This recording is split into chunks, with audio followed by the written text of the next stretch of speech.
नमस्कार। मोटिवेशनल काफी बातें चैनल में फिर से एक बार मैं आपके सम्मुख उपस्थित हो गई हूँ।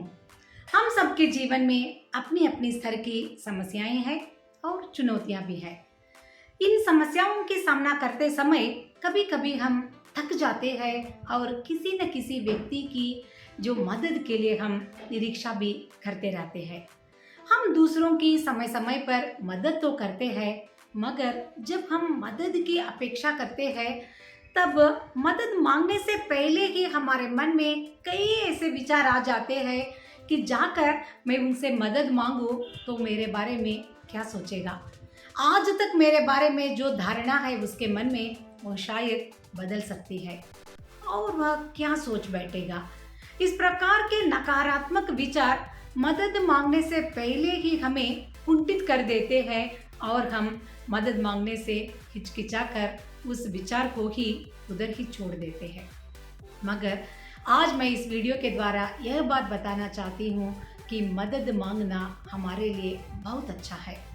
जब भी हम सफलता हासिल किए हुए लोगों की जीवनियों को पढ़ते हैं तो वहाँ एक बात की साम्यता यानी सिमिलैरिटी को हम देख सकते हैं। वे लोग आवश्यकता पड़ने पर किसी भी व्यक्ति से मदद मांगने में कभी भी हिचकिचाते नहीं और अत्यंत सरलता से वे लोग जाकर मदद मांगते हैं और कार्यक्रम को वे संपन्न करते हैं। उदाहरण के लिए बिल गेट्स के जीवन को ही हम लेते हैं। बिल गेट्स तो बहुत ज्ञानी थे, उनके पास तो बहुत ही नॉलेज था और उनके पास कई योजनाएं भी थी, मगर उनको सूत्रबद्ध करने के लिए आवश्यक सामाजिक संपर्क की कमी थी। तब वह अपनी माँ मेरी बिल गेट्स से मदद मांगता है। मेरी बिल गेट्स एक अध्यापिका थी और वह बहुत लोगों के साथ सामाजिक संदर्भों में जान पहचान रखती थी, संपर्क रखती थी। इस प्रकार से मेरी बिल गेट्स अपने बेटे बिल गेट्स को सहायता करती है और उनका पहला प्रोजेक्ट IBM के साथ संपन्न हो जाता है। और उसके बाद बिल गेट्स की सफलता की कहानी तो हम सब लोग जानते ही हैं। इस प्रकार से किसी भी व्यक्ति से मदद मांगने से कभी भी कुछ विचार हम आगे ले जा सकते हैं, तो हमें कभी भी पीछे हटना ही नहीं चाहिए। और मदद मांगने से दोनों लोगों को दो तरह के लाभ हो सकते हैं।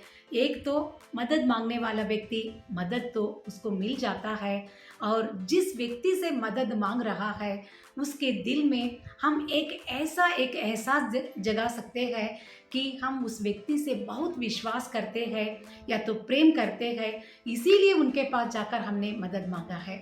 और उन दोनों व्यक्तियों के बीच में जो संबंध है और भी दृढ़तर हो जाता है कि मदद मांगने का अर्थ सिर्फ पैसों का आदान प्रदान की बात नहीं है। ये तो हमारे बुजुर्ग कहा करते थे, तन मन धन रूप से हमें मदद करना चाहिए। अगर किसी व्यक्ति के घर में कुछ कार्यक्रम हो रहा है तो जाकर हम उसको हमारे साथ जितना हो सकता है हम काम करते हैं, या हमारे शरीर के साथ जो श्रम हम कर सकते हैं वो भी मदद के अंतर्गत ही आता है। अगर किसी भी व्यक्ति को समय के हिसाब से सूक्त सुझाव देकर सलाह देकर हम मदद कर सकते हैं, या कोई भी व्यक्ति दर्द में है, पीड़ा में है, तो सांत्वना दिलाने वाले एक बात कहकर उसके अंदर ऊर्जा हम भर सकते हैं, तो वह भी एक मदद के अंतर्गत ही आता है। और इस प्रकार से मदद मांगना सिर्फ मित्रों के साथ मात्र नहीं, बल्कि पारिवारिक सदस्य हो या कार्यालय में काम करने वाले सहोद्योगियों के साथ भी हम इस सिद्धांत को लागू करके देख सकते हैं। जब भी हमारे सहोद्योगी के लिए कुछ आवश्यकता है, हम मदद कर दिया, तो आवश्यकता पड़ने पर हम जाकर उनसे निसंकोच मदद मांग सकते हैं और हम दोनों के जीवन को हम सुधारने में या सुगमता पूर्वक आगे ले जाने में यह मदद हमारे लिए बहुत ही आवश्यक है। शायद इसीलिए ग्रीक फिलोसोफर हमें man is a social animal कहा है। हम सामाजिक प्राणी होकर किसी व्यक्ति को आवश्यकता के समय में मदद भी हमें करना चाहिए और हमारे लिए जब भी आवश्यकता पड़ती है तो निसंकोच हमें मदद भी मांगना चाहिए। तभी जीवन की सार्थकता है। आप भी किसी विषय में दूसरों की मदद मांगना चाहते हैं तो फ़ोन उठाइए और तुरंत मदद की अपेक्षा करते हुए आप बातें कीजिए, या तो खुद अपने मित्र के पास चले जाइए, एक कप कॉफ़ी पीते हुए भी सही आप निसंकोच मदद मांगिए। तभी जो अधूरे कार्यक्रम हैं उनको हम संपन्न कर सकते हैं। और अगले हफ्ते एक नए विचार को लेकर मैं आपके सामने ज़रूर उपस्थित हो जाऊंगी।